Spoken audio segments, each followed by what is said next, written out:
The Celtics comeback falls short. They dropped this game to San Antonio 96-88. This could have been Boston's most impressive win of the season, but unfortunately this probably turns out to be one of their most disappointing losses of the season. Without a doubt, this was a heartbreaker. Boston was down 24 points, and it looked like they were ready and poised to take this game. And Tatum had a fantastic fourth quarter and second half, but they just could not close this team out. They just couldn't really shoot the ball at all, tonight. Some first quarter numbers to kind of put this in perspective. Celtics only shot 19% from the field. Tatum and Brown went for 1 for 10, and they just could not. They looked awful, offensively. They could not execute. Turnovers weren't there. They took care of the basketball, but the basket just wasn't going in. Second quarter, kind of much of the same. Started off shooting even worse. Went down to 18% field goal shooting for the game. Celtics did kind of clean it up. They got within 7. They just couldn't pull it together. They fell down again, 15, ending the second quarter. Tatum just awful first half, but he did pick it up in the second. Third quarter, Celtics just kind of keep chipping, staying in the game, but just can't put it together. Then finally in the fourth, off of Grant Williams' 3, Boston goes up 74-72. Then Tatum follows that up with another 3, and Boston goes up 79-74. Tatum looked good mid-range. His three-point shooting wasn't there, so he started trying to drive it to the paint and just kind of work on his mid-range to kind of open up his three-point shooting. Marcus Smart looked really great defensively.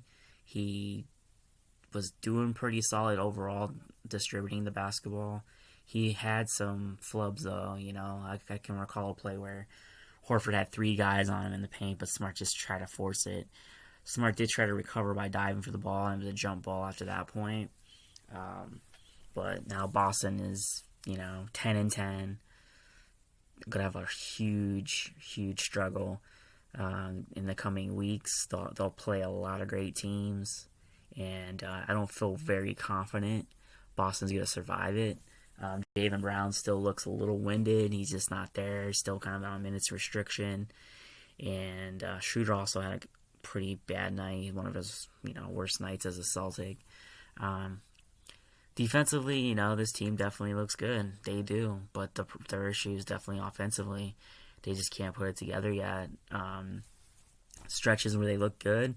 And then you have a lot of isolation basketball. I felt during the final few minutes in the fourth quarter, Jaylen Brown forced a lot of it and just didn't look good. He's not there yet. I know he's got to work through it to get in conditioning, get in basketball shape, but I don't know, just horrible game and frustrating as a fan, and just this is just hopefully not how the season continues to go. They're 10-10, first 20 games in, got another 62 to go, and just hopefully they can just kind of continue to regroup, and just kind of figure out the offensive end, whether that has to be through trades, some waivers throughout the, later down the road in the season. But they definitely just need some three-point shooting, and they don't have it. They have a lot of good other players they can rely on and do other things for them. Nesmith is just not going to get that playing time. He's just not, and he's going to see that, 5 to 10 minutes a game. He's just not going to, he's not going to get consistent. I just don't feel like Ime relies on him and trusts him. And Romeo's getting more playing time, but he's just not there for the three-point shooting. He's really spotty and not consistent.